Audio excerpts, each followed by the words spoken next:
Welcome to the Democracies College podcast series. This podcast focuses on educational equity, justice, and excellence for all students in P20 educational pathways. This podcast is a product of the Office of Community College Research and Leadership, or OCCRL, at the University of Illinois at Urbana-Champaign. Learn more about OCCRL at occrl.illinois.edu. In this episode, Marci Rockey at OCCRL talks with Dr. Claire Crawford, Bridge Research Fellow at the Center for Research in Race and Education at the School of Education at the University of Birmingham, about transnational whitelash in educational policy and practice. The term whitelash has been used to describe the political and social climate following the United States 2016 presidential election and the Brexit decision in the UK. How has your own research been impacted by these events? First of all, thanks very much for having me. As a critical race theorist, I have a keen interest in education policy and the outcomes and trajectory of minoritized student groups, especially as they leave compulsory age schooling and transition into further education or employment. I'd love to be sitting with you today explaining how I've had to change my research interests. It's because they've been rendered defunct line of inquiry. However, it seems that a socially and racially just education system is getting further away, and this research at the intersections of oppression, be that either race or ethnicity or gender, sexuality, just to name a few, research in these fields is more salient and timely than ever. In relation to my own work, I guess the campaign slogans of Brexit, that's for those of you not familiar, it's vote, leave and take control, and the more familiar campaign of the election of Donald Trump to make America great again, undoubtedly about race, and the need to recenter power for ordinary white people.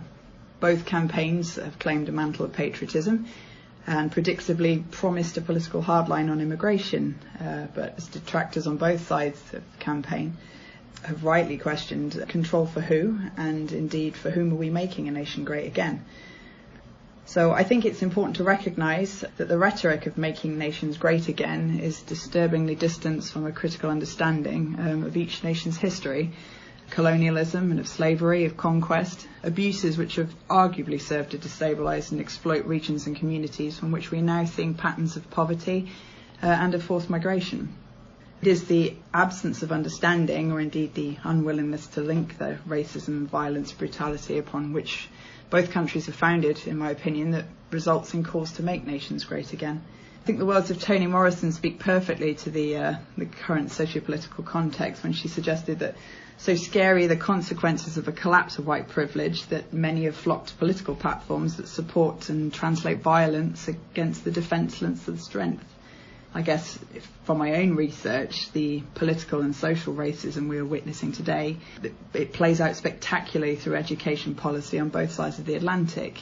I think whilst most people are adept at spotting very overt displays of racism, like the racist remarks of Trump or the anti-migrant campaign process of Brexit, there's one in particular that was titled "Breaking Point, the EU has failed us all," which bears an alarming similarity to Nazi propaganda. And I think if you've not seen it, it's definitely worth a Google.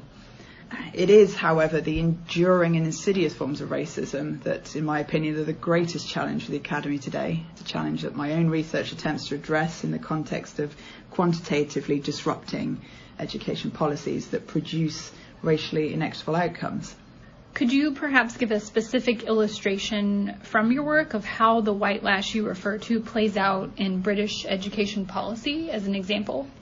Absolutely. In the UK, discourses of white victimhood are overt and rife and were perhaps unsurprisingly so, especially prevalent in the run-up to Brexit. Paper headlines repeatedly proclaim that white Britain is under attack by minority ethnic groups, and for instance, white British pupils are said to lag behind their minority ethnic peers, or that white British children are outperformed by ethnic minority pupils, or indeed that pupils with English as second languages outperform white British students. And the newspapers aren't alone in their claims, quite important to note. The narratives are actually bolstered at the very highest of level, with government ministers calling to explicitly target white working class children for special support and education, even suggesting that it's a scandal that minority ethnic children are more likely to go to university than poor white ones. Our current Prime Minister has also made explicit her commitment to exposing disadvantages faced by white working class people when she launched an audit of public services last year. I think from a critical race perspective, any government's positioning of the white working class alongside disadvantaged minority ethnic groups is no misnomer. It's highly significant, and an expression of whitelash as the presentation of white working class people as distinctly disadvantaged is very politically powerful. And in the UK speaks very robustly to the 60% of Britons that would consider themselves to be working class. I think that despite the prolific use of the term working class by politicians and media elites on both sides of the Atlantic, there really is rarely any explanation or consensus of what that term means, or indeed how the politically powerful label is being deployed in context. And it's the impreciseness of labels and meanings that, fuel racism and xenophobia. I think much of my current work seeks to quantitatively challenge the damaging notion that, white working class children in Britain are under siege, or indeed that the presence of minority ethnic groups in schools cause damage to the education of white children that would warrant such an overtly defensive whitelash. I think by applying a critical race quantitative methodology to trouble statistical claims, my own research finds that in the case of 9 in 10 white British children, that's the approximately 90% of white British children that do not claim free school meals, that they are in fact not the lowest performing principal ethnic group in the UK. They are, certainly in terms of the qualifications with the highest assertile value, the third highest performing group behind Chinese and Indian students, who collectively make up less than 3% of the population. And that's quite a different pattern of achievement than the politicians and media would have you believe.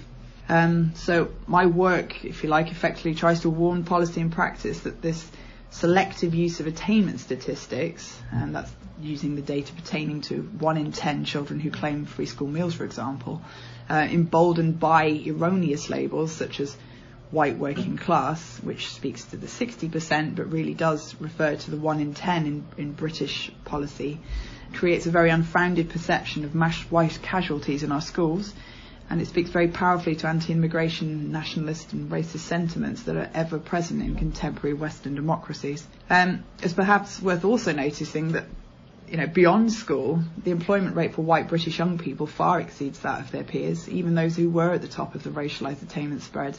But again, political and media elites remain silent on these statistics.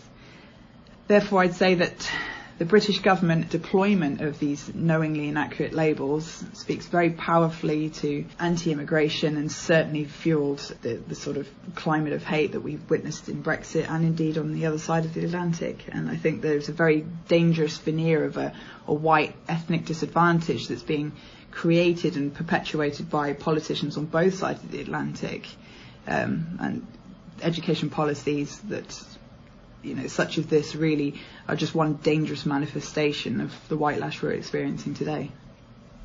Some of your recent research and writing on the U.S. No Child Left Behind policy argues that the policy more accurately reflects educational reform efforts that ensure no white child is left behind. Can you speak to this policy and how it falls short of advancing educational equity? Yeah, certainly. I guess my work in the US closely resembles that of the work in the UK in the sense that I conduct critical readings of federal policies and statistical accountability data to really challenge the rhetoric of policies and associated government claims. The work that I think you're referring to is part of an ongoing study in which I examine the role of No Child Left Behind and the subsequent Every Student Succeeds Act to illustrate that despite the explicit aims and commitments of the legislation, the acts have permitted an active structuring of inequality and segregation in schools which really fall short of advancing equity in education. Utilising my research in Florida, I guess, as an example, the manifestations of those acts serve primarily to entrench the dominance of wealthier white students in state public schools. Ironically, Florida's approach to education has been heralded as a model by the US administration, with Betsy DeVos suggesting that Florida was a bright spot even that Sunshine State students buck the national trend and show significant improvements and narrow the achievement gap. And yet, for my own research, Florida's attainment data provides quite a disturbing insight into the continuing realities of inequitable education in the US. Utilising standardised attainment data for the state since the inception of No Child Left Behind in 2003, my own research quantitatively illustrates the changes in standardised test scores for students in grade 10 by race, ethnicity, gender, eligibility for free or reduced school meals, and whether a student had gifted certification. If we look at the reading or the English language test results, the data show that since 2003, all groups have made progress under No Child Left Behind, with increases in their mean scale test scores of over 20% during its control. However, because the testing instruments in Florida have changed multiple times since the inception of No Child Left Behind, it's very difficult to look longitudinally and comparatively. If we use odds ratios, they can be really usefully employed in cases like this to examine changes in odds of success between groups. For example, if we look at the data from 2010, and that was the end, if you like, of the first standardized testing instrument in Florida, white students were about 4 times more likely to meet state benchmark for reading than their black peers, and were about twice as likely to meet that benchmark than their Hispanic peers. If we look forward to 2017, under the Every Student Succeed Act, the relative odds of success between white and black students had narrowed slightly to about 3.5 times more likely, and the white and Hispanic gap has remained largely static. However, this narrowing, if you like, of relative odds between white students and their black peers may attract the attention of state and federal administration. However, there's a quieter and far more insidious pattern of achievement that is simultaneously occurring that nullifies those gains, and yet that trend remains very unremarked upon. So to give an example, if we look at the odds ratios between students with and without gifted certification, we find that in 2003, that's the year that No Child Left Behind legislation was rolled out in the state of Florida, grade 10 students with gifted certification were approximately 10 times more likely to meet the state benchmark for reading. By 2014, the end of No Child Left Behind, the gap had jumped to more than 16 times more likely. And if we look further ahead to 2017, there is another alarming jump to more than 17 times more likely to meet benchmark under Every Student Succeeds. One would reasonably question, who are the gifted students in Florida? And perhaps unsurprisingly, the data shows that gifted students are most likely to be white and not economically disadvantaged. I guess to answer your question, federal legislation that was explicitly designed to close the gap has legally permitted the further privileging of white wealthy students in Florida. And although inequity of opportunity and increased racial segregation may not have been a premeditated goal of the Act, neither was it fortuitous. I think it's important to point out that I do acknowledge that the subject of standardised testing and accountability is in itself conscientious, but I think that No Child Left Behind made important progress in terms of collecting data that has permitted researchers such as myself to expose these structural inequalities in education. The whitelash in this instance will undoubtedly come in the form of the US administration's commitment to devolved accountability, through which policymakers and school administration will once again be able to hide vital data that exposes the existence of whiteness as a political project under the guise of so-called colour-blind policies and meritocratic processes and practices and legislation. True discussions about racial attitudes, racial microaggressions, and racism are often met with deflection, defensiveness, denial, and white fragility when white people are called to see their whiteness for what it is, relative to privilege and the racial disequilibrium. How does white fragility protect racial inequality, and what action would you say is needed to address the growing transnational racial antipathy toward people of color? I'm going to have to quote my colleague, Professor David Gilborn here, who suggested that there really isn't that much fragile about white fragility. We feel it's resilient and it's powerful, and it really resists anything that might challenge its claims to neutrality and superiority. I think D'Angelo, when referring to the defensive moves that white people make when challenged racially, suggested that white fragility is really characterized by emotions such as anger and fear and guilt. But she also said by behaviours, including argumentation and silence. I think the two national examples I've just provided really reinforce that point. In terms of argumentation, I think one of the clearest illustrations of white fragility is the question, what about poor whites? In the case of the UK, that's the education performance of poorer whites. That's the 1 in 10 that I mentioned that claim free school meals, as they serve really as a much needed facade to white supremacy, or the performance of the 9 in 10 white students.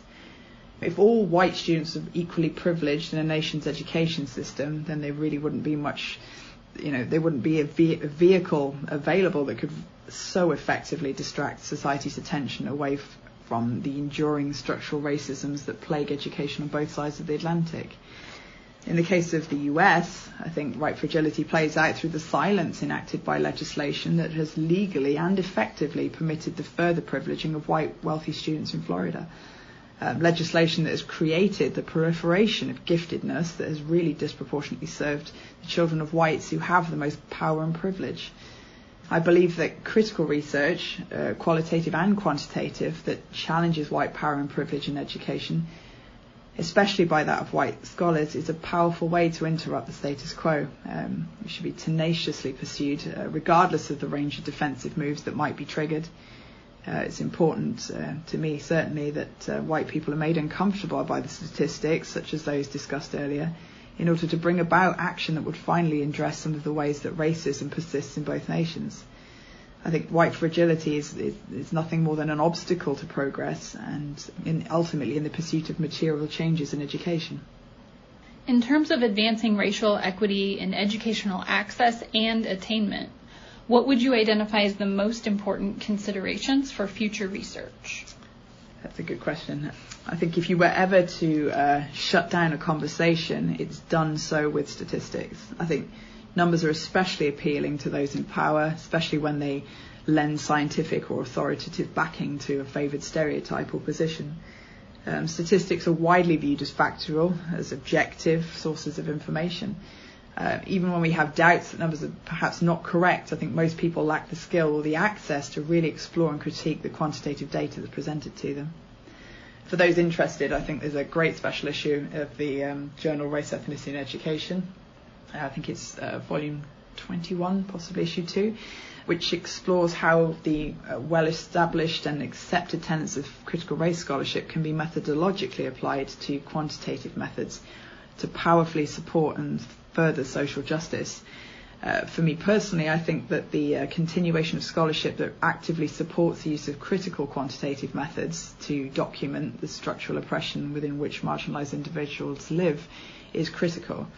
There is, as I've tried to at least demonstrate in this interview, a vital need for a better understanding of how statistics are mobilised in really uncritical ways that produce knowledge that really operates to the advantage of dominant whites. Scholars like Bob Lingard would argue there really is need for researchers and practitioners to understand the socially constructive nature of the categories and statistics that are underpinning the contemporary, if you like, policy as number approach.